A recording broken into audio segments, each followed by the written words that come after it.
bebasnya Habib Rizik, namun bersyarat. Suara beliau, kata-kata beliau, dan semangat yang dilontarkan oleh beliau itu bukan disambut oleh 1.000-2.000 orang di Indonesia, bahkan jutaan, puluhan juta orang.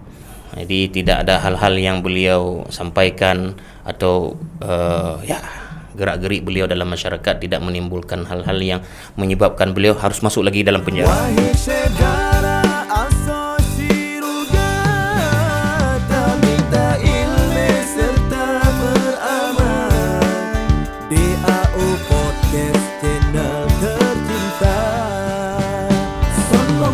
Dan mengenai Habib Rizik, orang nggak berani sembarangan, apalagi tahu setelah mubahalahnya beliau itu banyak kalangan-kalangan yang menyudutkan beliau, yang memprovokasi beliau.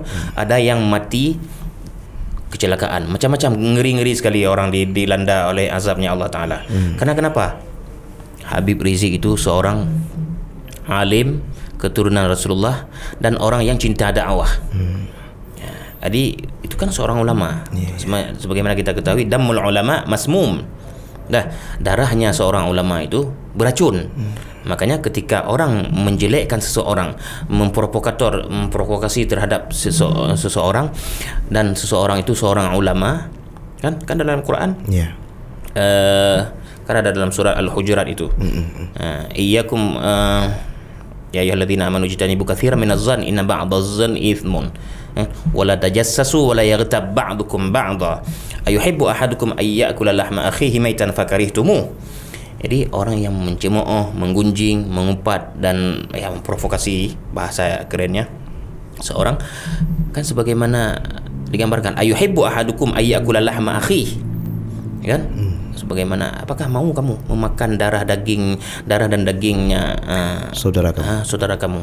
Itu kan perumpamaan itu. Makanya darah para ulama itu, ketika orang menjelekkan beliau, seumpama memakan darah beliau. Darah para ulama itu masmum, beracun. Maka orang yang menghina ulama tetap ujung-ujungnya akan berakibat fatal terhadap dia dan keluarganya. Makanya hati-hati. Kita sendiri yang sudah tahu beliau itu seorang ulama dan orang yang begitu cinta dakwah, garis yang sudah ditetapkan oleh kakek beliau, dan beliau melakukannya, maka mari sama-sama kita cinta. Tidak kalau memang kita belum bisa cinta terhadap Habib Rizik, minimal kita jangan ikut-ikutan seperti orang-orang yang lumrah, tidak perlu kita sebutkan namanya, menjelek-jelekkan Habib Rizik dan sebagainya, kan? Karena beliau kecintaan kita kepada zuriyah Rasulullah, dan Rasulullah sendiri merasa cinta kepada beliau, dan banyak kisah-kisah tidak mungkin kita ungkapkan dalam pertemuan podcast ini. Di lain kesempatan kita ceritakan bagaimana seseorang yang dicintai, bahkan dijumpai oleh Rasulullah karena kecintaan orang tersebut terhadap zuriyahnya Nabi. Bahkan kan ada sedikit cerita, kisah singkat aja.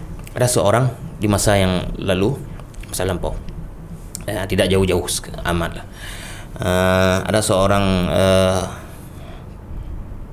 seorang ulama tengku lah kalau di Aceh, kan. Beliau itu mengharamkan rokok.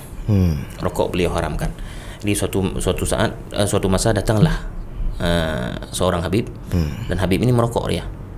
Karena kalau perselisihan mengenai padwa rokok ini, kita tidak boleh nyo harum merokok, nyo merokok itu kena dampak, tidak boleh, karena hukum rokok itu masih khilafiyah di situ, kan. Ada yang mengatakan haram. Betul memang, dan fatwa itu bukan orang cilet-cilet, bukan sembarangan orang yang mengatakan. Kalau di Mesir itu termasuk Syekh Ali Jum'ah. Itu siapa Syekh Ali Jum'ah itu? Gurunya para guru di Mesir. Ulama besar. Ada orang yang mengatakan rokok itu makruh, bukan orang sembarangan juga yang mengatakan, kan, dengan dalil dan penjabarannya lagi, kan. Ada yang mengatakan mubah juga. Jadi yang ulama tadi, dia mengharamkan rokok. Suatu hari datanglah seorang Habib, dan Habib ini pengen rokok. Dikatakan oleh Habib ini, saya pengen rokok. Sehingga ulama ini mau bagaimana? Ketika dia berziarah ke rumah ulama ini, Habib ini berziarah ke rumah ulama ini, dan ketika dia katakan, saya pengen rokok, ada lagi rokok. Ulama ini kemana-mana dia datang, dia sampaikan rokok haram. Maka mau tidak mau, karena dia sangat memuliakan keturunan Rasulullah, dia datangin toko kedai kalau umpama daerah kita ni kedai lah, kan, kantin kios yang ada dijual rokok. Maksudnya Tengku Zulkiram yang di kedai itu, di kios tu. Pas saya datangin, sedangkan saya katakan rokok itu haram misalnya. Kan Tengku Zulkifli bilang, kenapa? Heran, kenapa Tengku beli rokok? Enggak, saya sangat mencintai Habib, seorang keturunan Rasulullah, dan beliau lagi berziarah ke rumah saya dan beliau meminta rokok, makanya saya beli untuk beliau. Walaupun saya fatwa haram rokok, cuma karena saya sangat memuliakan keturunan Rasulullah. Singkat cerita, ketika beliau bawa pulang rokok itu, sebelum dibawa pulang disampaikan kepada pemilik kios, jangan sampaikan kepada seseorang siapapun bahwa saya pernah beli rokok kepada kamu. Nah, udah pulang, ketika dikasih rokok ke Habib tadi, merokoklah Habib itu. Tapi betul-betul garis keturunan Habib nih ya. Sambil isap rokok, dipijitin lagi beliau.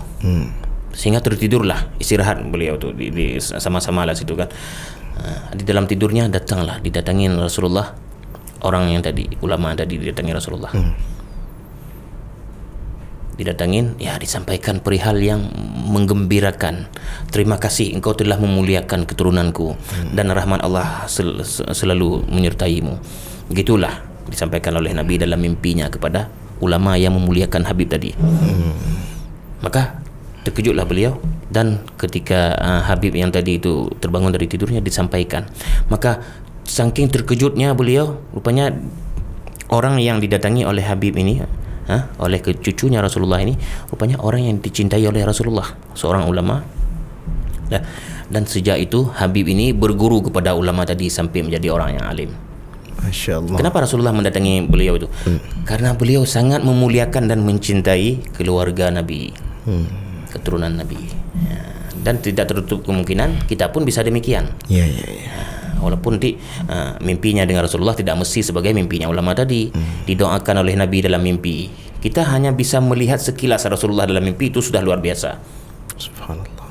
Dan salah satu caranya supaya kita bisa bermimpi dengan Rasulullah, kalau sebagian ulama mengatakan minimal dalam suatu hari itu 300 kali salawat. Mandengku lahir toga lebih lanjut. Apakah nanti perlu lebih?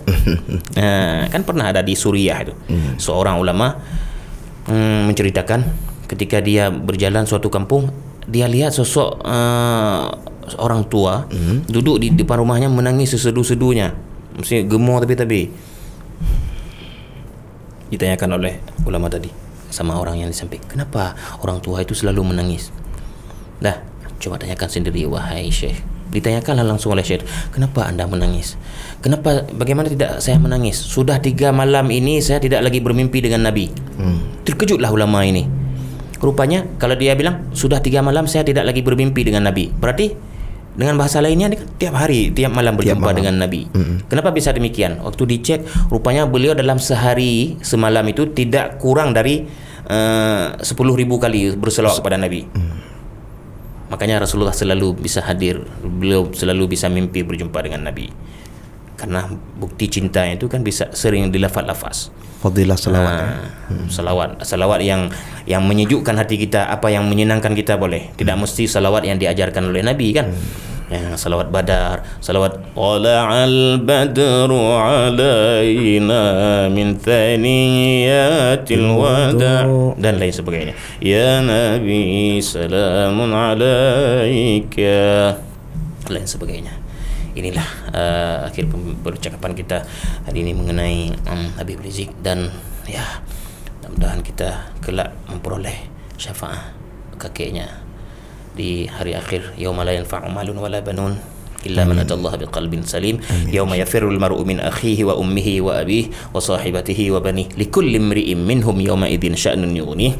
Hari di mana tiada gunanya harta dan anak, dan seseorang berlarian, itu yang tadi yang kita bacakan itu ayat Al-Quran. Hari di seseorang di mana berlarian dari kerabatnya, saudaranya, wa ummihi wa abihi, dari ibu dan bapaknya, saling berhamburan. Wa sahibatihi wa bani, dari istri dan anaknya.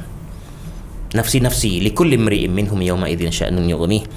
Hari itu nafsi-nafsi. Bagaimana amal kita?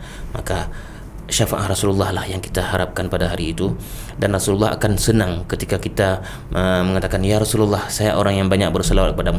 Sebenarnya itu tidak perlu kita sampaikan. Nabi tahu mana wajah-wajah yang sering berselawat kepada beliau dan yang cinta kepada zuriyah beliau. Mudah-mudahan kita tergolong dalam orang-orang yang Rasulullah berikan syafaat di hari akhir. Amin ya rabbal alamin. Rabbal alamin. Sahabat di AU Podcast Channel yang tercinta, alhamdulillah untuk kabar gembira yang kita lihat dan kita rasakan di bulan ini, atau tepatnya di tanggal 20 Juli 2022, dikabarkan bahwa Habib Rizik, iaitu guru kita semuanya, telah dinyatakan bebas bersyarat. Alhamdulillah, sangat berterima kasih kepada semua tim yang telah membantu atas proses ini. Dan mudah-mudahan kita doakan semuanya, mudah-mudahan Habib Rizik dan sekeluarga dilindungi oleh Allah Subhanahu Wa Taala, dijauhi segala mara bahaya, dan selalu Habib Rizik terus-menerus memperjuangkan agama Islam di Indonesia dan memperjuangkan negara yang kita cintai ini. Mudah-mudahan negara kita menjadi negara baldatun thayyibatun rabbul ghafur, dan mudah-mudahan kita selalu senantiasa mencintai Ahlul Bait, mencintai Habib Rizik, karena dalam sebuah hadis disebutkan al-mar'u ma'a man ahab, seseorang itu akan bersama dengan ia cintai nanti di hari kiamat. Maka tentu rasanya dan sepantasnya bagi kita mencintai Ahlul Bait, karena sesungguhnya ketika kita mencintai Ahlul Bait, dan tentunya kita juga akan mencintai Nabi Muhammad sallallahu alaihi wasallam. Terima kasih banyak Tengku telah hadir di tempat kami dan telah membahas tentang berita terkait dengan Habib Rizik yang telah bebas bersyarat, dan kemudian telah menjelaskan tentang fadilah ataupun bagaimana mencintai Ahlul Bait, keturunan daripada Nabi Muhammad sallallahu alaihi wasallam. Kami doakan mudah-mudahan Tengku sehat selalu sekeluarga dan dimudahkan segala urusan fid dunya wal akhirah, dan diberikan kebahagiaan kehidupan dunia dan akhirah. Sahabat di AU Podcast Channel yang tercinta, jangan lupa subscribe, karena subscribe itu gratis, dan tekan tombol loncengnya atau notifikasi. Dan apabila ingin merequest judul atau tema atau memberikan saran dan masukan, boleh ditulis di kolom komentar judul atau tema yang teman-teman tulis di kolom komentar. Nanti kita akan bahas di video selanjutnya. Terima kasih banyak Tengku. Assalamualaikum warahmatullahi wabarakatuh.